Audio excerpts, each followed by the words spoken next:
thank you all for being here. This is rather humbling to be candid with you. It's an honor to be in service to so many good people, and it's a privilege to be a friend of each and every one of you. Thank you, each and every one of you, for being here. Let me also thank our staff, Chris Jadick, Sandy Moonard, Shelby Tudor, Mark Flores, Mike Maniscalco, Jewel Duran. If I've missed anybody, I apologize. We have a great volunteer up from Raleigh today, Joshua Cruz and his wife Josette, who came in. He is a wounded warrior himself, and people working together is really the heart and soul of Enable America. A lot has changed in the last 10 years, but the commitment and support of people like Senator Tom Harkin, Governor Chet Culver, Chairman Bill Young, and many of you and your organizations has been unwavering, and for that we are appreciative as well. You know, 10 years ago there wasn't the new revised Americans with Disabilities Act. There was no treaty pending before the Senate to approve the rights of disabilities, people with disabilities throughout the world. There was no legislation encouraging and setting goals for government agencies to hire people with disabilities. A lot has changed. Technology has dramatically changed the world of people with disabilities. The new generation, the ADA, Americans with Disabilities generation, the ADA generation, these kids know no bounds. They have their technology, they're armed, ready for combat. They're ready and wanting to enter that workforce. Continuing to build those bridges is going to be a very, very important aspect of our next 10 years. For that young ADA generation, it's critical that they are not dispelled. The concerns with support to bring people with disabilities into the workforce should not go unnoticed. They still exist. Out of the $357 billion we, the taxpayers, spend every year to support with people with disabilities, their health, their needs, their transportation, only 1.2% of that money goes into education and training for jobs, skills, and getting people ready for the workplace.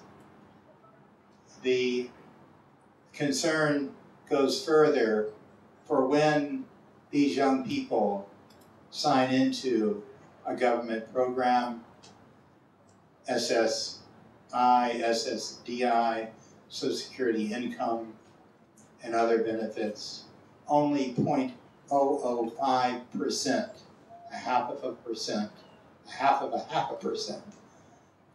ever return to the workforce, ever come off of those programs. It is not different for our veterans that are disabled. The Gulf II veterans since 2001, over 28% of them have life-altering disabilities. Huge numbers of people that want to and deserve to have a piece of that American dream in their everyday lives. And that's our mission, to keep building those bridges to get there. Over the years, we have taken the time to go out throughout the community and listen and learn. 28 to 30 cities, in over 18 states and the territories. And that started and continues with our community connection meetings. Enable America has taken a different approach, all-inclusive, maximizing the benefit and the use of any and all community-based organizations, social service agencies, and government organizations to do the job.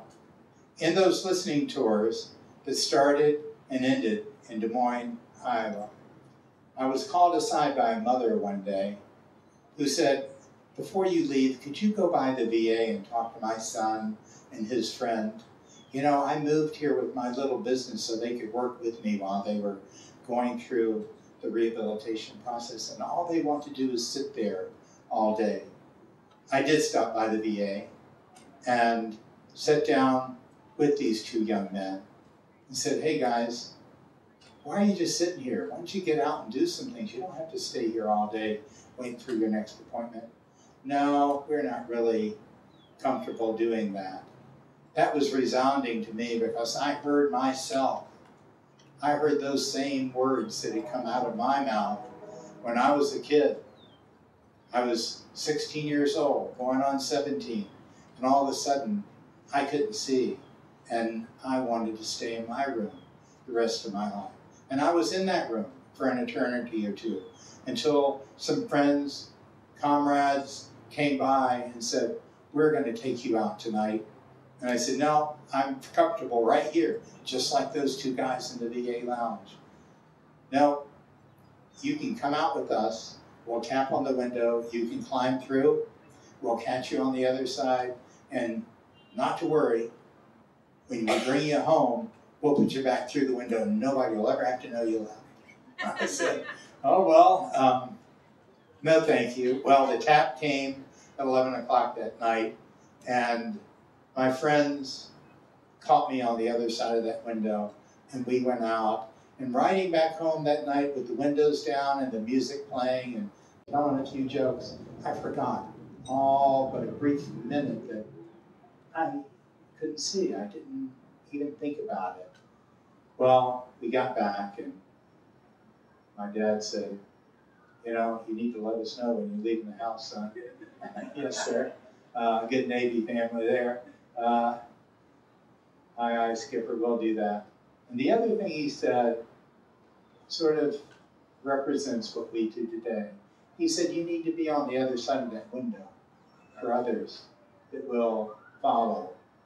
Enable America is a hands-on organization. As you heard, we don't wait and tell people what to do and see how it comes out. Hands-on, we take them out for mentoring days, give them opportunities to see what opportunities might be there for them. Train them, job readiness skills, hold business-to-business breakfasts so business people can share with their fellow colleagues what an experience that loyalty, dedication, reliability of having people with disabilities in that workplace. The morale factor in the workplace. My gosh, if I thought I had a problem this morning, I see someone that is managing a multiple disability, my experiences with that burnt toast go away very quickly. And the morale goes up throughout the organization. We'll continue doing those things and continue building, and with your help, grow those programs in the next 10 years. But one of our key pillars, civic engagement, is something that we haven't had a great deal of time to work with. And in the next 10 years, we're going to build those bridges into civic organizations, community-based organizations throughout this great land. Leverage their goodwill, their efforts, and their people to help connect with those 28, 30 million people with disabilities in this country, capable of working. Fewer than 6 million are working today. And help those folks leverage their loved ones, their friends, and their families into the workplace. Unite people with disabilities to exercise their rights as the largest single minority in this country, a minority that each of us can join tomorrow, knowingly or unknowingly. And from a perspective of helping good folks like Senator Tom Harkin make a difference through policy, get some voting power behind them as well. So as we move forward, I ask you to join with us, hold hands, and let's make a difference. Make a difference in the next 10 years so that we can increase those opportunities. Allow people, especially this ADA generation coming up, these wounded warriors and their families, really live, enjoy, and embrace the American dream. Thank you for being here tonight, and thank you all for all you've done to get us here as well. We didn't do it ourselves. Thank you.